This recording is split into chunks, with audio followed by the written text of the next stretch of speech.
चलिए बिना किसी देरी के आज के इस दिलचस्प विश्लेषण में चलते हैं। आज हम 90 के दशक के ग्रामीण भारत की एक ऐसी खौफनाक घटना की गहराई में जाएंगे जो सच में रूह कंपा देने वाली है। जरा सोचिए, 1998 की बात है। पड़ोसियों के साथ टीवी देखने की एक बेहद आम सी शाम अचानक एक नौजवान की जिंदगी और मौत की भयानक जंग में कैसे बदल गई। ये समझने के लिए कि एक साधारण सी रात खौफ के साये में कैसे डूब गई, हमें उस शांत माहौल को समझना होगा जहां से ये सब शुरू हुआ था।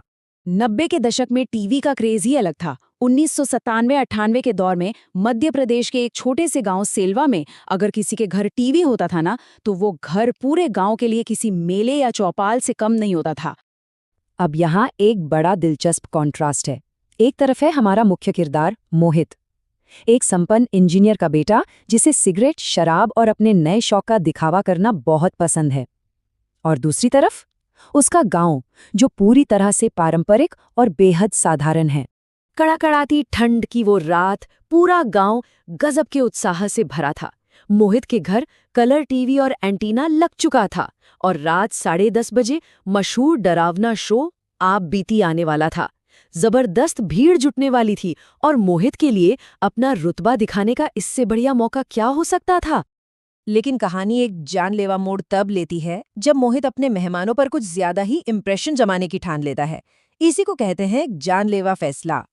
एक परफेक्ट होस्ट बनने के चक्कर में मोहित अपने कजिन अनिल और दोस्त संघर्ष को बुलेट पर बैठाता है और पास के कस्बे कटंगी निकल पड़ता है। टारगेट क्या था? एक लोकल दुकान से गिनकर पूरे 36 समोसे लाना। रात के करीब 9 बज रहे थे। वापस लौटते वक्त घने कोहरे के बीच उन्होंने एक फैसला किया जो उन पर बहुत भारी पड़ने वाला था। गांव वालों की नजरों से बचकर छुपकर सिगरेट पीने के लिए उन्होंने अपनी बुलेट एक सुनसान, बिना रोशनी वाली नहर की पुलिया पर रोक दी। अब कोहरे से ढकी उस सुनसान क्रॉसिंग पर जो हुआ, उसने अचानक माहौल को बेहद खौफनाक और भारी कर दिया। जैसे ही अनिल थोड़ा साइड में गया, उस धुंध भरे सन्नाटे को लकड़ी के पहियों की चरमराहट ने चीर दिया। एक रहस्यमयी बैलगाड़ी धीरे धीरे कोहरे से बाहर आई। उसे सफेद कपड़ों में एक पेला पड़ा हुआ बूढ़ा आदमी चला रहा था। लेकिन सबसे डरावनी चीज थी उस बैलगाड़ी में बैठी एक जवान लड़की। उसने अपना चेहरा नहीं ढका था, वो सीधे मोहित की आंखों में देख रही थी। उसने एक खौफनाक मुस्कान दी और मोहित को अपने पीछे आने का इशारा किया। जाहिर है लड़के बुरी तरह घबरा गए। उस घुप अंधेरे में उन्होंने भागने की कोशिश की, लेकिन लाख किक मारने पर भी मोटरसाइकिल स्टार्ट ही नहीं हो रही थी। दहशत अपने चरम पर थी। लेकिन फिर अचानक चमत्कार की तरह बाइक स्टार्ट हुई और वो जान बचाकर वहां से भागे और अपने घर के सुरक्षित माहौल में पहुंच गए। घर पहुंचकर लगा जैसे सब नॉर्मल हो गया है। समोसे खाए गए, हॉरर शो देखा गया और फिर वीसीआर पर सनी देओल की एक्शन फिल्म लगा दी गई। उन्हें लगा कि वो सुरक्षित हैं, लेकिन ये महज एक धोखा था। घर में किसी अनजान शक्ति का प्रवेश हो चुका था। रात गहरी हो रही थी और ठंड भी कम पाने वाली थी। गर्मी के लिए मोहित ने एक लोहे के बर्तन में अलाव जलाया, लेकिन जैसे ही आग मध्यम पड़ने लगी, वो लकड़ियां लेने के लिए अकेले ही उस खूब अंधेरी छत पर चला गया। कई मिनट बीत गए, पर मोहित वापस नहीं लौटा।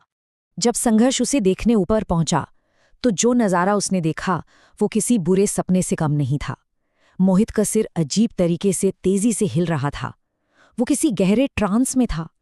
और सबसे रोंगटे खड़े करने वाली बात, वो हवा में उसी रहस्यमयी लड़की से बात कर रहा था जो उन्हें पुलिया पर दिखी थी। और देखते ही देखते वो परछाई वहां से गायब हो गई।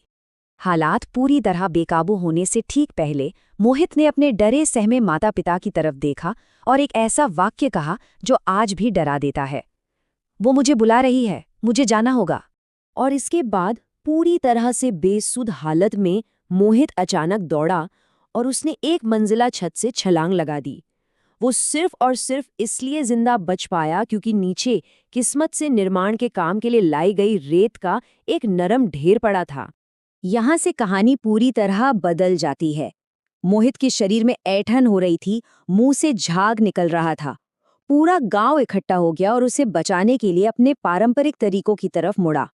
गांव में एक पड़ोसी को बुलाया गया जिनके शरीर में माता आती थी।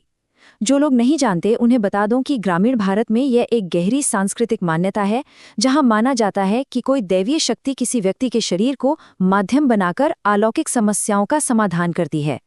मोहित की जान बचाने की ये आखिरी उम्मीद थी। उस दैवीय माध्यम ने जो बताया, उसने सबकी सांसें रोक दी।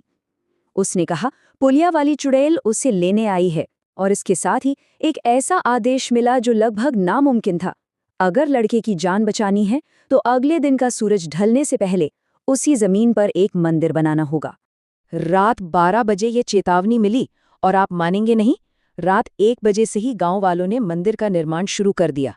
ये अपने आप में एक हताश कर देने वाली रेस थी।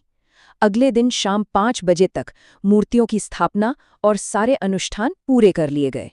इस चमत्कारिक कोशिश ने एक आध्यात्मिक ढाल का काम किया, और ठीक सूर्यास्त के समय मोहित नींद से ऐसे उठा जैसे कुछ हुआ ही ना हो। उसे कुछ भी याद नहीं था। अगली शाम जब सब शांत हुआ, तब जाके मोहित के पिता ने उस पुलिया के भयानक और काले सच से पर्दा उठाया, जो इस पूरी घटना की असली जड़ था। उन्होंने बताया कि लड़कों ने जो रास्ता चुना था वो कोई आम रास्ता नहीं था। वो जगह स्थानीय कहानियों में बेहद बदनाम है, जहां अक्सर एक प्रेतवादित बैलगाड़ी का साया वहां से गुजरने वालों को दिखाई देता है।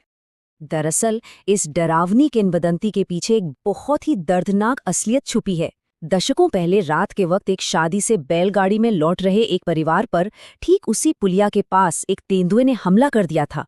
उस भयानक हमले में 4 लोगों की जान चली गई, और शायद उनकी वो आखिरी दुखद घड़ियां हमेशा के लिए उस जगह से बंद कर रह गईं। तो ये पूरा मामला हमें एक बहुत गहरे सवाल के साथ छोड़ जाता है। क्या सच में कुछ स्थानीय डरावनी कहानियां किसी असली और भयानक त्रासदी की कोख से जन्म लेती हैं? और क्या अंधेरे में डूबे कुछ रास्तों पर हमें सच में कभी सफर नहीं करना चाहिए? आप लोग इस बारे में क्या सोचते हैं?